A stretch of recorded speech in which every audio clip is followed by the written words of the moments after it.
Well, I don't know whether you know anything about me, but I specialize in Melanesian religions, and it's a bit tricky if you don't know anything about Melanesia. So I'm not using visuals apart from my visage.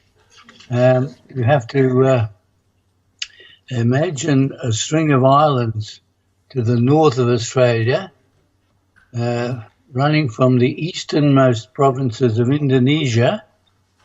That's now called Papua and West Papua. That's the western part of the Great New Guinea island, and then going across to the rest of that island into Papua New Guinea, which is directly north of Cape York in Australia, the finger pointing upwards. And then islands kind of filter away. They're fairly large for a while into the Solomon Islands, and then you go on to New Caledonia and Vanuatu. New Caledonia has a very large island, and on to Fiji, but only Western Fiji, and these all constitute Melanesia, or the Black Islands, the islands of the black, frizzy-haired people in the old denoting of things.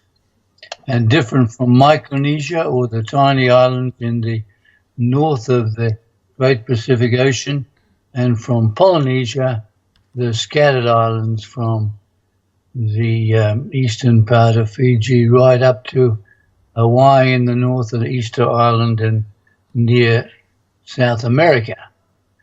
So I hope this is not too obscure a part of the world for you.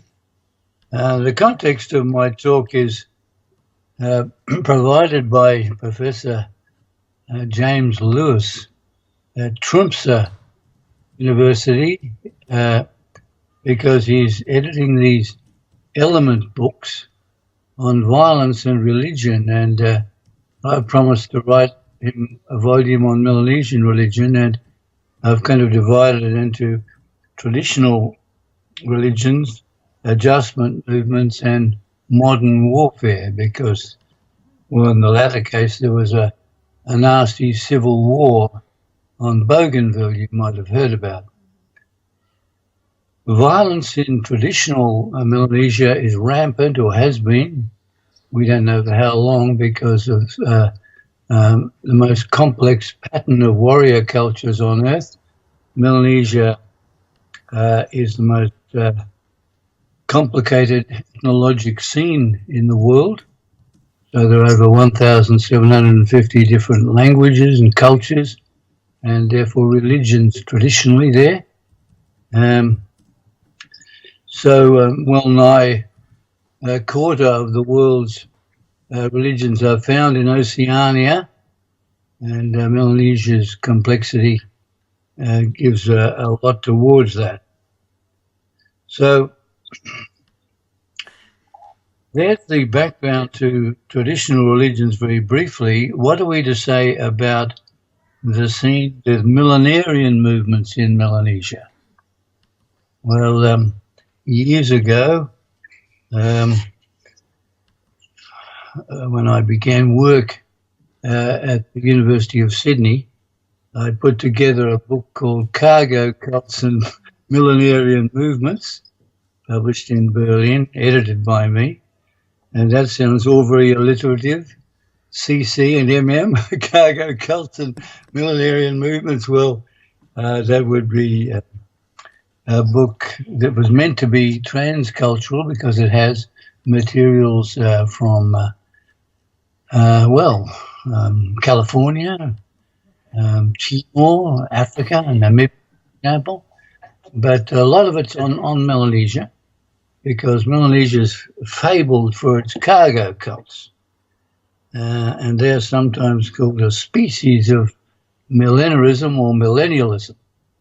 They're movements where groups form in the hope that European-style goods the meaning and significance and visibility of which is so difficult for them to understand, will come spectacularly brought by the ancestors or by Jesus, whom the missionaries have preached about, and these goods will come spectacularly because those waiting for them are really meant to possess them and will receive the blessings, as we basically put, of the cargo that they come to understand is rightfully theirs. They may have prepared their own special airstrip or built their wharf out into the sea to receive these goods. And, you might say, my goodness, this is very strange. But in Melanesia, we see the meeting of lithic peoples conquered by the Europeans, colonized by them from the 1870s at least onwards, and meeting these indigenous people, meeting their conquerors who had attained to the highest pinnacle of technology that had been achieved by humans thus far. So you can imagine at the University of Papua New Guinea, where I was professor of history, even there there'll be the odd intellectual, like the poet John Casapolova, when he sees a great silver bird of an aeroplane fly over, he'll look at me and clap his hands and say, the white man. And that's, because it's an incredible difference between Stone Age and highfalutin aeronautic cultures, high-tech cultures. Cargo, you can understand it is physically the new goods, the European-style goods, now the internationally marketed type ones. And even now there are many people in the densely forested parts of Melanesia, particularly Papua New Guinea, who just can't understand where these objects come from. I mean, the first factory in Port Moresby, the capital of Papua New Guinea, was for the manufacture of toilet paper, for example. But SP South Pacific brewery manufacture of bottled beer came soon after, and because that was a bad thing because it's wrecked many lives and wives through alcoholism. Right, so you get to feel that there are these new goods that could be, as it were, coming out of the spirit order, not necessarily from factories, because nobody's seen the factories. I mean, even myself, I must admit, I didn't ever see tins being manufactured until I went, actually, strangely enough, to Salt Lake City, the capital of one particular Millenarian movement in Utah in the United States. And there I saw factories available for me to inspect because they were tinning foods in expectation of the last times. And here we have now the idea that in what kind of would be the equivalent of the last times would be the coming of the new goods. Now, I have to ask you whether you think we're talking about a Millenarian movement in the case of a cargo cult. Well, remember that it's difficult to generalize when you've got so many cultures involved and so many movements. And I'm just going to do the best I can to give you some kind of a picture of the range of materials that I've been studying over the years. Now I'm Emeritus Professor in the History of Ideas at the University of Sydney, This is really, to me, the study of a collection of ideas in the in what you might call the traditional or the primal world that has fascinated me for years. And in fact, I've even coined the phrase cargoism to describe how it's significant for expatriates in Papua New Guinea or for people around the world, because so many of us don't feel comfortable if we don't have the cargo. I mean, what would life be like without a refrigerator? Or maybe these days an iPhone. Naturally, in Papua New Guinea now, cell phones are incredibly important. This is a new gadget. And when I was working up there as an academic, I would have to say that places where you'd buy Coca-Cola or fizzy drinks would be the most popular place to go to for, meeting people. Today, you'd go to the top-up shop, and the top-up shop is bumping up your phone, and much more popular, thankfully, than going to a fizzy drink bar. And all sorts of entrepreneurs getting into what we call in pidgin English business, making a lot of money from these top-up stores. So that's just emblematic of the whole thing. In my contributions with regard to cargo cults and millennialism, what I've argued is basically the things that are of great interest are the stories told about where the cargo comes from and why it should be coming in abundance to the indigenous people. And so it's kind of the narrative materials that are fascinating, the kind of myth-making, if you like, about what has happened with this encounter between Stone Age and high-tech peoples. Another issue I've always discussed in my work, and for which I guess I'm now pretty famous, is the issue of retributive logic. So in my work on payback theory, I've used complex Melanesian area for the basis of my first work on this subject, this big book, Cambridge University Press, on why take retribution, or why people are alternatively reciprocating with each other, and thirdly, how people explain the world in terms of praise and blame and, well, punishment and reward. So that's basically the essence of payback theory as I've discussed it, by the way, revenge, reciprocity, and explaining the world in those terms. And, of course, explanations of a traditional kind you'll be familiar with in terms of retribution in all the ancient civilizations on Earth, who explain in their attempts at history or their myths why the ones on the right side are rewarded and those not punished. So this is the phenomenon of retributive logic.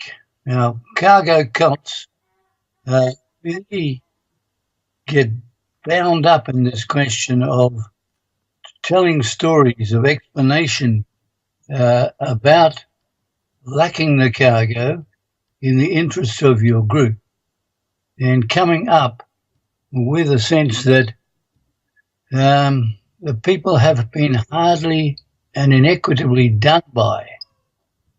So resentment builds up, and a retributive attitude, what we call in Nietzschean language, ressentiment, slowly builds up because people lack the cargo that they feel they should have.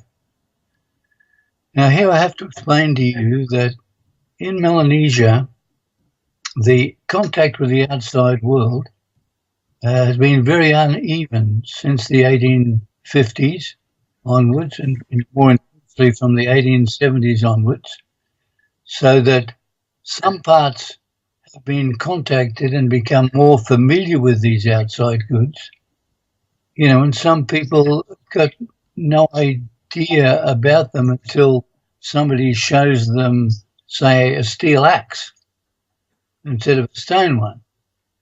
I mean, you might seem unusual to me, but I've met, an indigenous person living about 120 miles from Port Moresby, the capital of Papua New Guinea, who'd never met a white person before.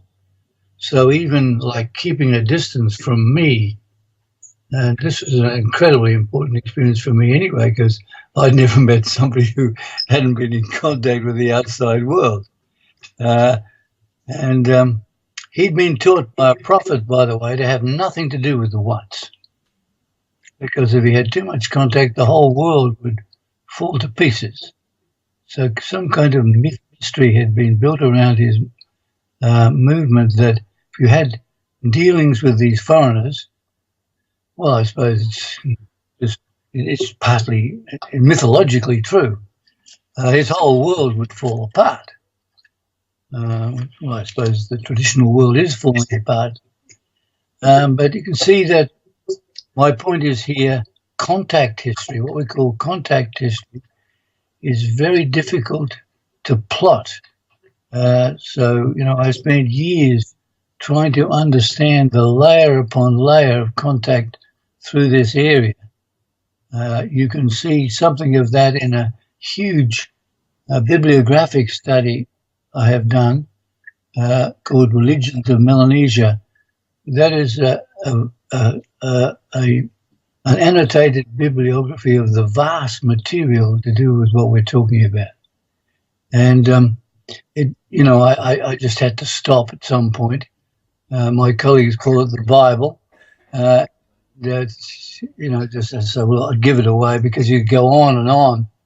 And in it, I've shown how studies have been made of different contexts, really. So anthropologists, from Malinowski, let's say, on to now, are going into these cultures in different contexts of social change. In the case of Malinowski, he was nicely introduced to the culture by a Methodist missionary, whom he then completely neglects in his work, but the missions had already been there. And that obviously made a difference in quietening people down so he didn't put a spear in his back. And Malinowski was able to write about the sexual life of savages in the comfort of a tent. But later on, of course, once you got that Highlands Highway created and you can go up from Lae into Mount Hagen and so on, well, of course, there are many things that have gone on that have changed the world. And, you can see that there's plenty of industry developing up there. There are coffee plantations, so there are big places where you actually prepare the coffee for the market, because Highland coffee from up there, Highland tea, is so famous. So you get the feel that there's a lot of complexity, and yeah, thank you. What you have to appreciate is that the closer people are to their warriorhood traditional status, the more perhaps you'd imagine that they would get worked up to try and take the cargo. And this is actually true, but it doesn't develop into a millenarian movement. It actually is basically the phenomena of theft, of raiding, and that kind of thing, which is, archetypal again. But the point is, you just have a go at trying to get the goods, and usually you'll fail. In attempts to raid or to make a difference physically, the European firepower was so powerful that it made moves to get the cargo unrealistic if you're going to go for a physical approach. Hence, we see the development of ideas of phantasmagoric arrival of these materials in a kind of in-time looking scenario, which might look as if it's the equivalent of a millennium. Be careful, though. Some of these cargo cults are just sort of set up in the hope of getting simple things like bully beef in cans. And you could hardly call this a millennium. But on other occasions, the mobilization of peoples in time has been, quite substantial. And some significant outbursts have been around and during the Second World War, for example, and precipitated by the arrival of the Japanese. So in the Greater New Guinea Island, for example, the Dutch in the west, and then the Australians taking over from the Germans in the Papua New Guinea area of the eastern part of New Guinea. The Japanese were trying to take that area. They got into the Solomon Islands and were stopped at Guadalcanal by the Allies coming in the opposite direction and pushing them back then to the west. But you can imagine that when bombs went off from Japanese aeroplanes, the idea of some kind of a spectacular reversal in the affairs against the colonials, against these people who are not sharing equitably their goods, became, a chance of taking military action. I'll talk about that just to finish, but by and large, that's not military action that was taken. The tendency for the cargo cult dream is to just expect that the ancestors will return or Jesus will come again and give the locals, their rightful goods. Stories had grown up about the rightfulness that produced righteous indignation about matters. Like, for example, in the northern district of Papua, locals saw cartons coming to the missionaries and the expatriate officials with the word soap written on them. And as some of them were learning to read and write, they interpreted this as soap, which was the name of a particular clan among the Orokaiva people. And they said, well, look, this is ours. It's got soap on it. Why is it going into a different direction? We're being deceived. And so these stories about lies and deceptions, that just to illustrate, were building up as signs that under colonialism, the locals were being cheated. So you can imagine that when the Second World War came along, there were opportunities to go further. And on these occasions, the propensity to violence comes in. On page 200 of my book, Payback, by the way, I have a schematized spectrum of cargo cult reactions relate to violence. And I start with the zero, which is basically mutual coexistence between colonized and the colonial wicked. Then, number one, resentment is expressed, but it seethes under the surface of local and colonial affairs because the local people were expecting reciprocity. They normally, in their traditional societies, expected even reciprocity. They traded with each other.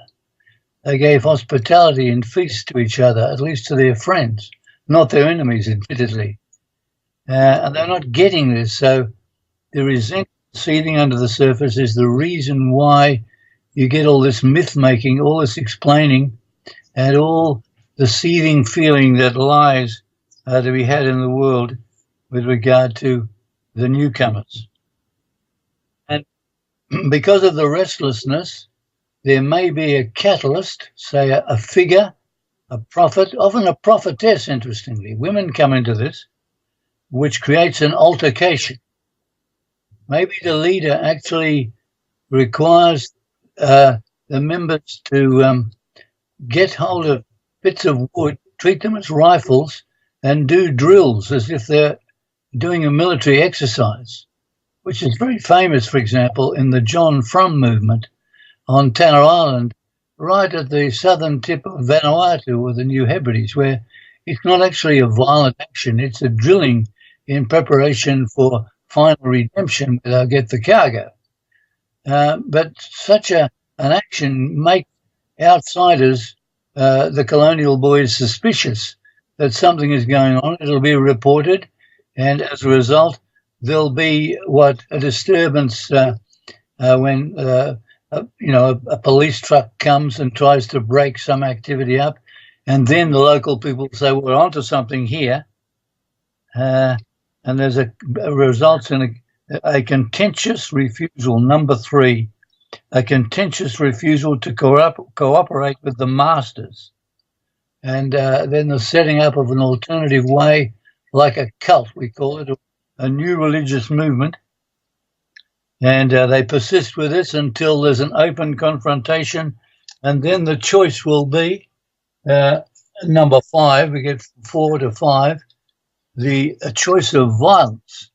Now, to conclude, there are only a few examples of this kind of really big outburst, and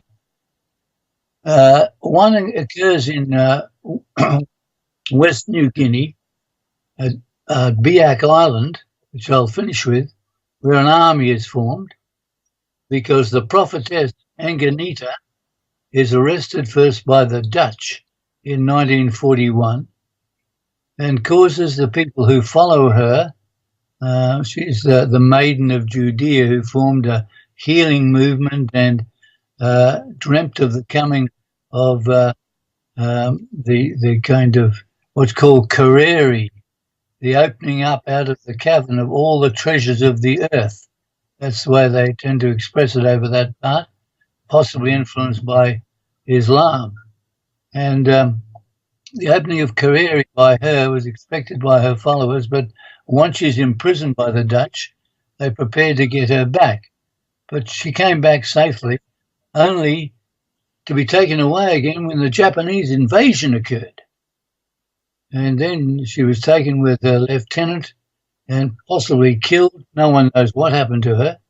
And as a result, what's called the America Blanda Army, the AB Army, was formed, which imagined that by using special magic oil on the skins of the warriors, in spite of the superior firepower of the newcomers, they would be able to get Anganita back. And actually between 600 and 2,000 people were killed by the Japanese in that effort, which is, supposedly supported by supernatural power. And it became what we call emblematic of the sacrifice that is now still in place among the Papuans as they fight for their independence from Indonesia. I think I'll leave it there because I've just given you a few nutshell examples, gone over basic issues because you'll want to ask questions, and I'm ready. I'm ready now to answer them. Thank you very much, Garry. Wonderful. Does anybody have any questions for Garry?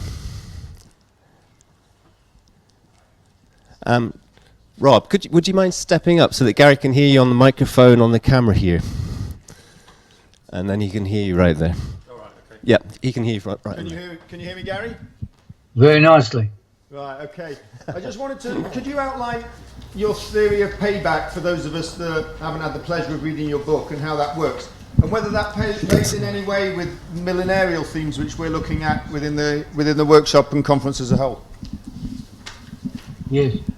Well, to help you, I did write an article for the Journal of Religious History, which, by the way, I managed for many years out here. And it was the Millennium issue. And in it, I actually discussed millenarism, I call it, in the cross-cultural perspective, more from a sociological and a social historical point of view. And in it, I said that, well, I think this is really my theoretical contribution to the study of millennialism in a way. It's at the heart of it. Of course, the retributive sting, or the idea of reprisal, is very important for the millennial tone. However, well, you could also say this is true, actually, of fundamentalism, the way, Martin Marty and, Applebaum. Is it Applebaum? Yeah. They write about the set of fundamentalist principles being you have to be against something. That's the retributive thing about it.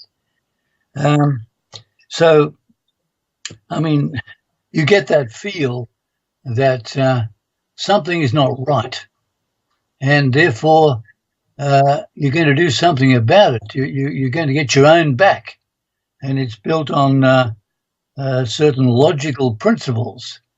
For the Melanesian, it's especially to do with the failure of reciprocity, which should apply ordinarily in affairs. And reciprocity means the even distribution of goods, because in their great festivals, when they gave pig meat away or they displayed all these bananas and so on, all these things were distributed. And generosity applied.